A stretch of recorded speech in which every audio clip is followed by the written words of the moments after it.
Good evening, Bahamas. Coming up tonight. MPs getting salary increases. What do you think? We get reaction from members of the public. Proposed pay increases for MPs not sitting well with the leader of the Democratic National Alliance.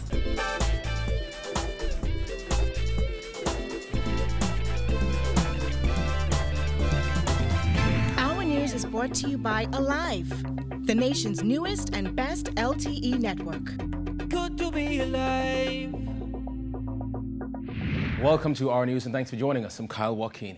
Topping news tonight, a three-term member of parliament is slamming as hypocritical a pledge by the Prime Minister to implement a pay raise for members of parliament in the next budget. The announcement comes three years after Dr. Hubert Minnis said that as long as he is leader of the country, the Free National Movement would not support any pay increase with all the pain and suffering that is going on. Jared Higgs reports. Former Social Services Minister Melanie Griffin says she finds it a bit hypocritical that the government would even consider pay increases for members of parliament at this time when it's something F&M leader Dr. Hubert Minnis fought so hard against when it was recommended by a parliamentary select committee back in 2014. The committee, chaired by the late Dr. Bernard Nottage, said back then that parliamentarians hadn't received a pay increase in 25 years.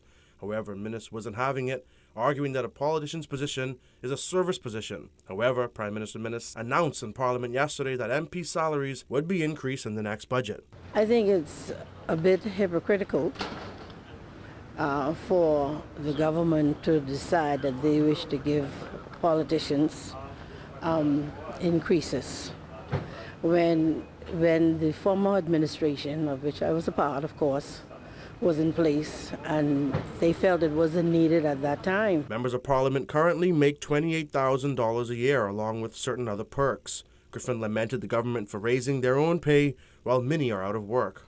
It's a travesty, and I really think it's really unacceptable at this time, particularly when they haven't even served fully 6 months in office. We also spoke to regular members of the public, and many of them didn't seem to think that it was time for MPs to get those salary increases. They don't need no increase. They don't need no increase? No. I don't think they need it. Even though they're the lowest in the region? I don't think they need no more increase. Most of them, like they say, are millionaires, right? So they don't really need more money. They need to help the people. They need to help. They need to help the needy. You said the treasury is broke, and now you've worked yourself for a pay raise, and a lot of people laying off stuff like that. It doesn't look good at this time. Well, they're the one on air with a pending nurse shortage problem, so they should do the maths and figure out where the increase needs to go first. If the economy's struggling right now, why would you increase? They're the lowest paid in the region. We are?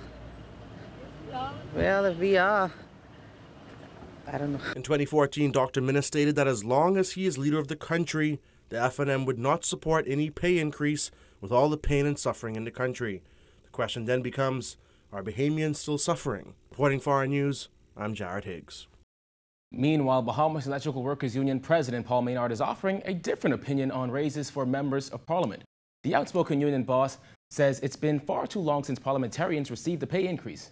Everybody making a big question of this MPs' salaries. MPs have not had a raise since, well, they had a raise in 91.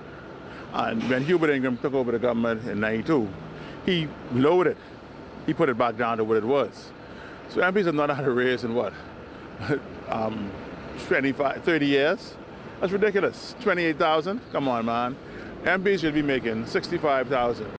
In 2014, under the Christie administration, a parliamentary select committee recommended the salaries of MPs be reviewed. The committee noted that MPs have not received a pay increase in nearly 3 decades.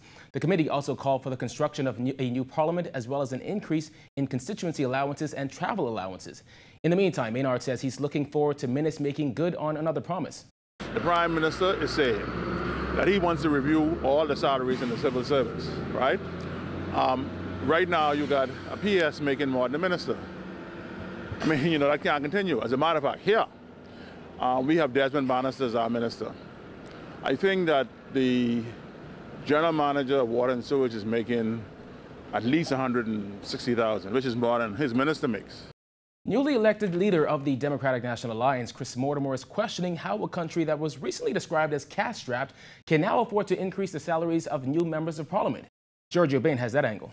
Where are they actually taking this country? Sentiments from the DNA leader Christopher Mortimer, who says that the Minnis administration seems to lack an actual plan for the average Bahamian. Following Prime Minister Dr. Hubert Minnis's announcement in the House of Assembly that there would be a pay raise for members of Parliament in the next budget, the Democratic National Alliance released a statement titled "We Finally Know Whose Time It Is."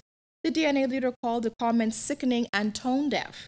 In an interview with R News, Mortimer said the announcement of pay increases for MPs couldn't come at a worse time, following reports of layoffs across the public and private sectors.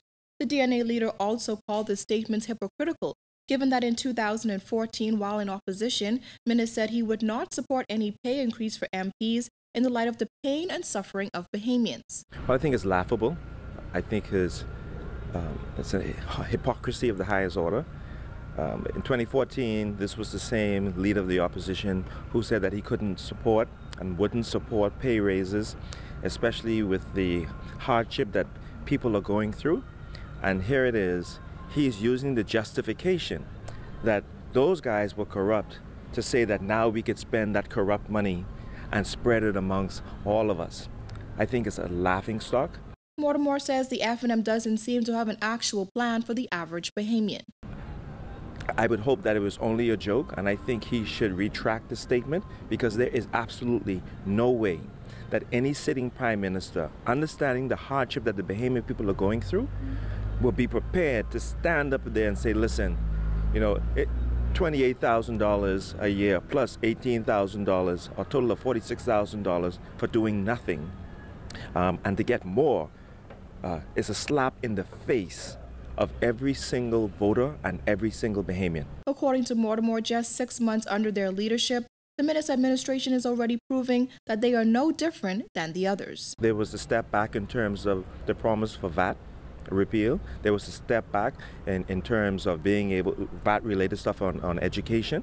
This is only a continuation of the step back from a lot of the campaign promises that they said that they were going to undertake. So no, it's not that we're surprised. I think we're expecting more of this, because a lot of what they promised in the last election, they knew going in that they were not going to be able to achieve any of it. Reporting for R News, I'm Giorgio Bain.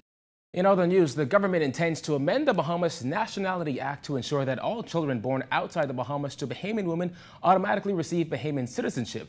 While the public awaits further details, one human rights activist is questioning how far the amendment will go and if there is a plan to address the many stateless people living in the Bahamas.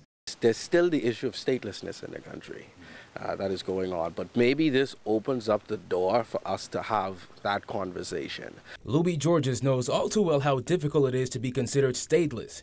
Having gone through the naturalization process after his 19th birthday, Georges applauds the government for taking steps to have all children born outside of the Bahamas to Bahamian women, single or married, receive Bahamian citizenship automatically. However, he says there are still several other groups left out in the cold. I believe in automatic citizenship, and I think that one, though, would have to go to a referendum, and I don't think that we have matured enough. I don't think that we've had enough public conversations and dialogues through media, town hall meetings, and educational campaigns for us as a society to grow, to be able to say, you know what, let us bring forth a referendum with this particular question. One of the 4 questions on last year's constitutional referendum sought to give a child born outside the Bahamas to a married Bahamian-born mother and non-Bahamian father the same automatic right to Bahamian citizenship that the Constitution already gives to a child born outside the Bahamas to a married Bahamian-born father and a non-Bahamian mother. Voters, however, overwhelmingly rejected the proposed amendment to the Constitution. But the conversation is one Georgia says must be had, as far too many children end up with the short end of the stick. People are suffering. Children are suffering. The country is being held back, you know, when we don't allow persons, you know, who have bona fide rights to become Bahamian, or who should have bona fide rights to become Bahamian. David is a Haitian carpenter who came to the Bahamas in 1990. He said for the most part, these children just want the opportunity to contribute once they become adults. There's a lot of children, as we speak right now. I know a few who want to go to university. They don't have the passport. If they want to go, they can't go because you need the passport in order to travel to different countries if you want to learn something. But it's a pushback. They can't open a bank account. All of that is a problem. Because if you weaken, you can't save the money in a bank. That almost has no value to you because your money is safe. and you can't contribute to certain things because if you don't have the status, right. you know. So you think a lot of people just want to be able to contribute then? Should. If they have their status, they'll be able to do the right thing. Our interview took place in a small shanty town just off Cowpen Road. Perhaps the smallest in Nassau, this one only has about 5 structures that house multiple families. It's hard for the set who don't have the documents. Things they want to do, they're unable to do because of that. Because sometimes you want to do something in life, but if you don't have the opportunity and sitting down what they require, you can't come up with it, and that puts you back. Right. That means you're unqualified. Still to come on our news, how a major change at Ocean Club could impact staff, plus plans underway for the Red Ribbon Balls. Stay tuned.